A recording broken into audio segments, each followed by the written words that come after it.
Happy holidays, guys. DolphinBite here. Black Desert has always been a game I think about returning to during the holidays because its immersive environments become one of the most festive and decorative virtual worlds I've seen in games. So I returned this year pretty much blind. I only gave it 10 hours after being away for years just to see if I can enjoy dipping my toes back into this convoluted cesspool of a game. I went in expecting to quit. I treated this like a short-term vacation, not some part-time job I'm tied down to. I just wanted to answer one simple question. Will I actually enjoy these 10 hours? For me, BDO scratches an itch that no other game could. The action combat is still my third favorite of all time, right behind Sekiro and Dark Souls. It's flashy, fluid, and extremely satisfying to mow down groups and groups of enemies. Also,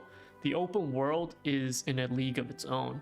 Unlike most live service games that have environments which feel like cartoon cutouts, everything here is grounded. The towns have unique architecture, the scale is very immersive, and every NPC, every enemy, every region, they have their own background lore and they're connected to each other, so everything feels like a cohesive, lived-in world. And honestly, there's nothing like riding through the beautiful environment and grinding these mobs with buttery smooth combos while watching a show on the other monitor. To this day, I still think of the Valencia desert every time I see a clip of Breaking Bad, because I watched 4 seasons of that show while grinding in Valencia after work, just sitting back with some snacks and beer, and I enjoyed every minute of it. And I'm glad to say that this itch has mostly been scratched in my 10 hours. The combat and the environment is still there. Everything is just more fast-paced and progression is a lot quicker now, at least till the mid-game. But the hooks go deeper than just combat and environments. The sheer breadth of the life skills is massive. I haven't dived back in yet, but I remember each life skill having its own satisfying progression loop, like farming, trading, sailing, cooking, etc. And I'm pretty excited to try it again, especially since they announced they're doing some updates to all the different life skills to make them more convenient and more rewarding. And these systems actually enable a lot of real social moments in the game. One of my fondest memories is from 2020. Right after I moved to Asia, I was playing on the sea server and a guildmate with what was the best ship at the time offered to sail us out to fight Val, which is one of the world bosses, and it's like this huge underwater monster, kind of like a kraken. And the fight was really cool, but I enjoyed the ride there, which took about 10 minutes, a lot more. It was just really chill. We were just sitting on the boat and we would just talk about life in Singapore and like the different cultural nuances between the East and the West. And that specific feeling of like a virtual road trip is something that I don't really experience in just like a Discord call over a game of League or something like that. However, obviously there's a reason why I quit twice all those years ago and why I didn't come back earlier. I did try to come back a few times here and there, but I hit the same issue every time, which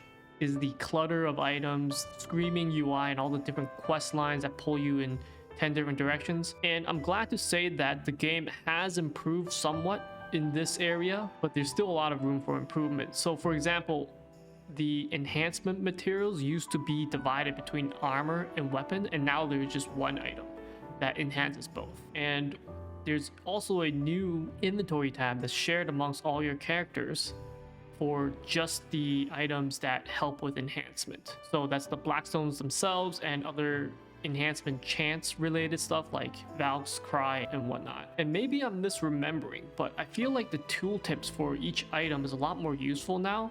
They tell you exactly what the usage of each item is, at least for most of the items that I came across. But the real reason why I felt a lot better this time was I kind of shifted my mindset. So now I go in with the 80-20 rule, basically putting in 20% of the effort to get 80% of the fun. In practice, what this meant for me was just focusing on finishing the season pass and ignoring all the other parts of the game that wasn't relevant to that. It's a pretty low bar as far as BDO standards go for progression goals, but it made me feel a lot better. And this also helped with the other big elephant in the room, which is the insane progression grind. That was the main reason why I quit before, and this time I didn't care about hitting some kind of progression wall because I know I wasn't going to play for the long term anyways.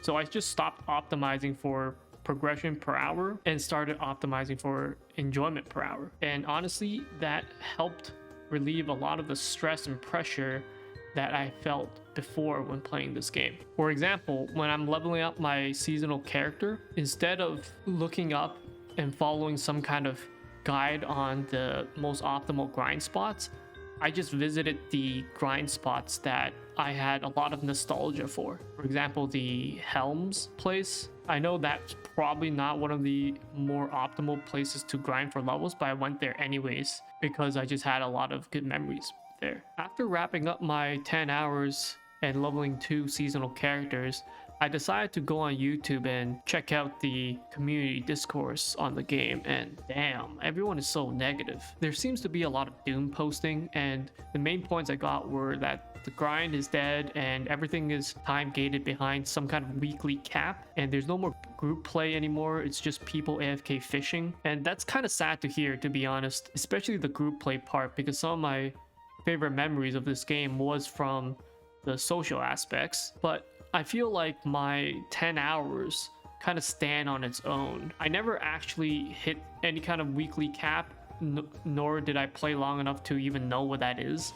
I think it just comes down to this. If these are issues that you'll see 1,000 hours into the game, then I'm never going to see them and they're not going to affect me. But if they're issues that you'll see at 20 hours into the game, then I'll just quit at hour 20 and be happy with whatever fun I did have. I'm just not invested into this game as like a long-term thing. I just want to have some fun before my holiday break ends, and maybe something to play on the side when I get a bit busier. In a way, my shift in attitude towards Black Desert reflects how I've changed as a gamer in general. The last time I played, I was obsessed with optimizing grind efficiency and hitting specific gear score milestones. Now I just kind of want to enjoy 60 minutes of button mashing or horse riding while watching Pluribus on the side. Maybe years of being abused by gacha games and their FOMO tactics made me appreciate this game a lot more now. At least in BDO, I can play at my own pace without missing out on half the roster just because I didn't open my wallet for a particular month. So was it worth it? I think so. I think treating BDO as a seasonal fling made me appreciate the game again, and it kept the game fun without letting it overstay its welcome. My plan now is to sink another 10 to 20 hours over the holidays, and I'll do some basic mid-game progression, maybe try out a few different life skills and see where this goes, or see if I hit those doomer walls that people have been talking about. And I know this video has been mostly just vibes and feels and not that much technical detail about BDO itself. So let me know if you guys would be interested in a follow-up video where I actually go over what I do in the game and the activities I engage in to actually have fun. Anyways, thanks for watching and happy holidays.